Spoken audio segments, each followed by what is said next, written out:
What's going on YouTube? This is wwjoshdew, and I've got a pretty exciting video today. The Samsung Galaxy S5 is here. Been waiting all day. If you've been following me on Twitter and Instagram, you know that I've been waiting on UPS, and they finally came at like a little after 1 p.m. in the evening, so it was a little late compared to normal, but whatever, at least it's here.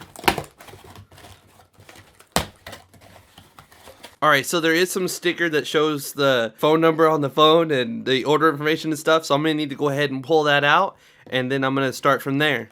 Alright, just for giggles, I pulled everything out, and I went ahead and made it look like it's new again. There was a little sticker right here that said our name and then also the phone number, so I went ahead and took that off. But here we are. It's got a big old 5 in the front. It lets you clearly know that it's the 5. For example, here's the Galaxy S4 box. You can see the differences on the boxes, and there's the AT&T logo because we did get this on AT&T. Walked into AT&T, didn't pay a deposit, and paid $199 for the Galaxy S5, so no complaints there. Both of these are 16 gigs, and you can also pause that and read the differences between the two models if you want to.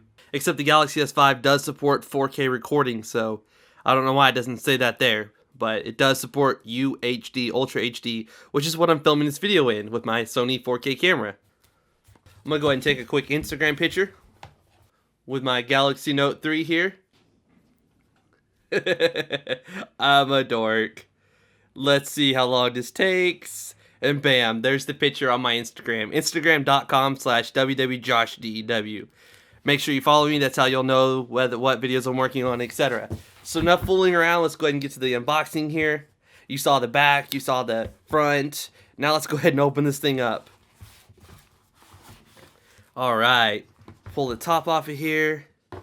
Looks like it has a quick start guide that folds out. And we don't need to know about all that. Texting and driving, you can wait. This is my first AT&T phone. Back in the day, when I was in the Army, I used to have Singular. But, yeah, that was a long time ago. There's the, there's the S5 there. And here we have our SIM card, so we're going to need to go ahead and put that in the phone. It looks like that's a micro SIM, not a nano, so that's pretty cool. More literature, information, booklets. Looks like it comes with earpieces, so little earbuds. That's cool that they included that. And a charger. Let's see what this is rated at. So 5.3 volts and 2 amps. So it's the same exact rating as the Galaxy Note 3. That's pretty cool. We also have a USB 3.0 charger.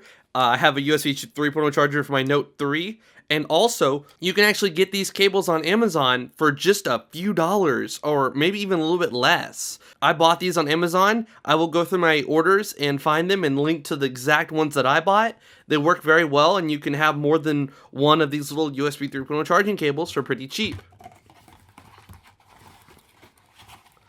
We also have a battery here, and I'm just gonna make sure, nope, nothing else in the box. I can go ahead and put all this other stuff back.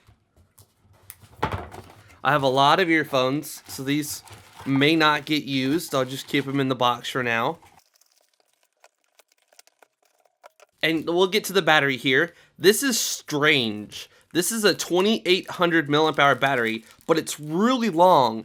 And I apologize about my hands being dirty. We've been cleaning out the fish tank and taking out the dog and been doing a lot of house chores, so my hands are a little bit dirty at the moment. I apologize about that. But we are looking at a battery rated about 2800 milliamp hours, which is 200 milliamp hours more than the battery that's in the HTC One M8 Google Play Edition, but it really is not going to make that big of a difference. Alright, so let's go ahead and peel this off. Peel this off. And there's that Galaxy S5. You know, I remember when they were joking about the Band-Aid, and I'm glad this isn't that gold look, because that would just kill me. But that actually looks pretty nice. I've got to say, I like the back. It's got a nice rubber feel to it, so it's not going to slip easily out of your hand. This is that 16 megapixel camera, which is probably the best part about the phone. Personally, I am much more excited about the HTC One M8. I'll go ahead and pull it out of my pocket here just for comparison. This is my phone, and Look at that. They're about the same size. HTC One MH is a tad bit longer. Just a tad bit, not really anything noticeable. And they're about the same thickness, as you can see there. So, yeah. Let's go ahead and pop the battery inside here. That is one really nice thing about Samsung devices. If I show you my Note 3 here, I've got multiple batteries like this. Multiple batteries. Like, I posted an Instagram picture a little while back, and I believe I have about 7 or 8 batteries. So at any given moment, I can just swap a battery out and have a fully charged battery. This thing hasn't seen a wall outlet plug in months. And it's absolutely beautiful. So there's the 2800 milliamp hour battery that's going inside the S5, just for comparison. So that is really one really nice thing. That's the biggest reason I still use this device on Sprint. This is on Sprint. My HTC One M8 is on T-Mobile, and this phone right here is on AT&T. Eventually, I will be getting Verizon, but not at the moment. So go ahead and pull that off, and then we'll put the battery in. We cover up this information, and you can clearly see the SIM card slot and the micro SD. So this phone, believe it or not, has a micro SD card, and I did make a video showing how to install it for those, because you may not think that that's a micro SD card slot because it looks like a SIM card slot, which there's the micro SD on that side. So I'm going to go ahead and just pop out the SIM card here and then put it in the back of the phone here. There we go. SIM card's in the phone. We can go ahead and throw a micro SD card in there later. We're not going to worry about it at the moment. Put the battery in.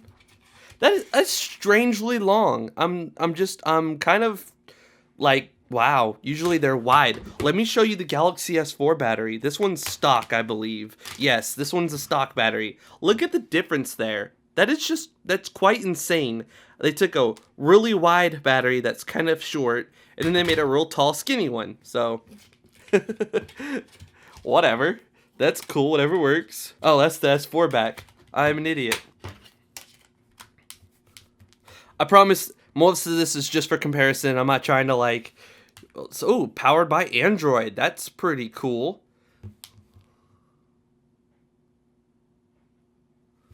That's cool. I like that. Powered by Android. Like it's a big, bold statement. So a quick look. Wow, that was instant. Did you see that? That was instant. Looks like it's picking up 5 gigahertz, which is nice.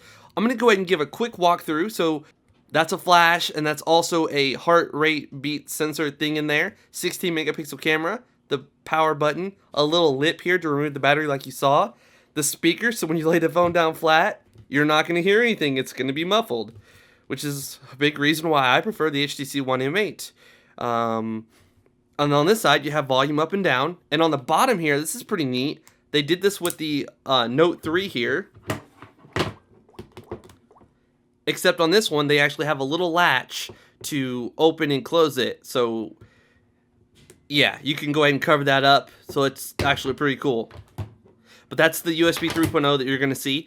Basically, with USB 3.0, it's going to allow your phone to charge much faster than USB 2.0. So the battery on here is going to be very, very quick.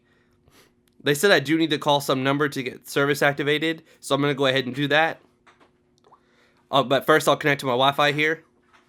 We are going to be doing videos on how to root this thing, like, immediately. I know it comes with Knox, but on this phone, I actually still have Android 4.2 without Knox. So I refuse to let Samsung update my device to 4.3 or higher because I don't like Knox. I've gone back and forth between 4.2 and 4.4. I have videos on how to manually update your S4 to 4.4 without getting Knox. So I don't have Knox on this phone at the moment, but this phone does. So, and there's no way to get around that. So if you root it, you trip Knox. There are some safe roots. This device may have a locked bootloader, so CF Auto Root may not work. But there will be safe roots, and when there is one available, then guess what? YouTube.com/wwjoshdew, and look for Samsung Galaxy S5 videos, because there will be one on how to do it. Next here, wait, go back. I want to read this. Wi-Fi on, off, a smart switch. Okay, we don't want smart switch.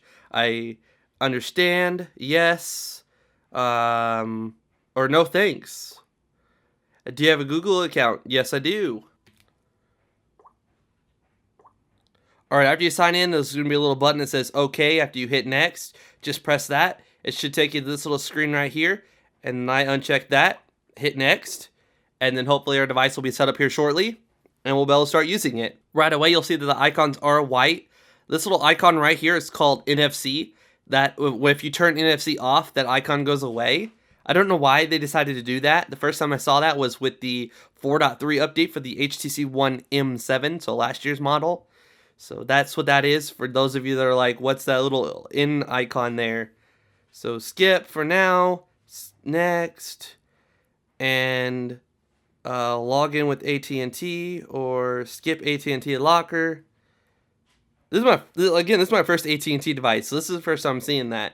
So right away you'll see a Google folder, and it looks like that. If we go to our apps here, a lot of times you'll need to press menu, press and hold the recent key to whatever. What the heck? So, oh, that's not the menu key. That's the recent apps button. Okay, so that's new to me. I'm gonna have to get used to that. Go away. All right.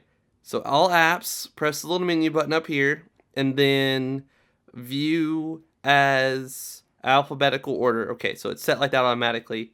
I need to make it stop downloading all my root apps because this thing is not rooted.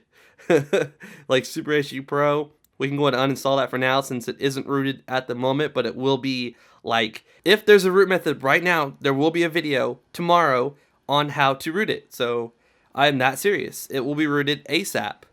BusyBox is another app. I can't use these apps again because I'm not rooted. And there we go. AT&T Mobile Locate, Screen Lock. I don't like this at all. AT&T feels the need to put a little Wi-Fi connected thing there. When we got this phone for $199, they also had a special where if you got a Galaxy device, you got a Galaxy Tab 3. And so we've been using the Galaxy Tab 3 for a little bit now. And I mean, it's really, really nice having AT&T. We took a trip to Tennessee, and there was like one time in the Goonies when we pulled over to go to a gas station, and then the GPS took us some weird route. There was only one time where 4G LTE was cutting in and out. But I mean, it was on 4G LTE the entire trip. When there was dead spots, of course, with T-Mobile. T-Mobile has huge dead spots, but it works perfectly in my city. That's why I have it. And then Sprint. A lot of times Sprint was roaming and the 3G was really, really bad. And it wasn't actually 3G, it was 1X. So AT&T had absolutely beautiful coverage, and I'm beyond impressed with AT&T at the moment. Their service works very, very well, and only thing I don't like is that I use a ton of data, like more data than you would believe, and so I have to keep using Sprint and T-Mobile because there's no way I could live with like a 10 gig limit. There's just no way. But so AT&T has really, really good coverage. I'm super excited to play with this, test this phone out, and see what it has in store. Right away, there's that recent apps button, so you just swipe stuff away. And as you can tell, it is a little bit different than what you're used to. The camera should have 4K recording. Let's go ahead and press the settings button here. And then picture sizes. I like to choose it to wide. So, 16 by 9 right there. Cool. So it is a widescreen picture right away. Now, video mode, recording normal, flash on off, rich tone HDR. Looks like there's more stuff down here. How does one get to, video size. Okay, so look, 3840 by 2160. That's Ultra HD 4K recording. So, and it tells you right there what features it's going to be disabling when you turn it on that mode. So there is going to be some video tests showing how 4K works with that back camera. The Note 3 also has 4K recording, but we're going to see how it compares to the newest flagship from Samsung, the Galaxy S5. Again, there will be videos on how to root this thing, seeing how good that 4K video test is, maybe how good that front-facing camera is. This home button is a fingerprint scanner. I don't know how to operate it. I'm going to play with it, set it up, and then do a video on how it works because I'm pretty excited to see that with my own eyes. And yeah, there's going to be more videos of this sucker. Please subscribe. YouTube.com/wwjoshdew. Please follow me on Twitter and Instagram to stay up to date on the latest videos that I'm working on. If you enjoyed the video, please give it a thumbs up. I'd really appreciate it. This is What Would Josh Do, and I'm out.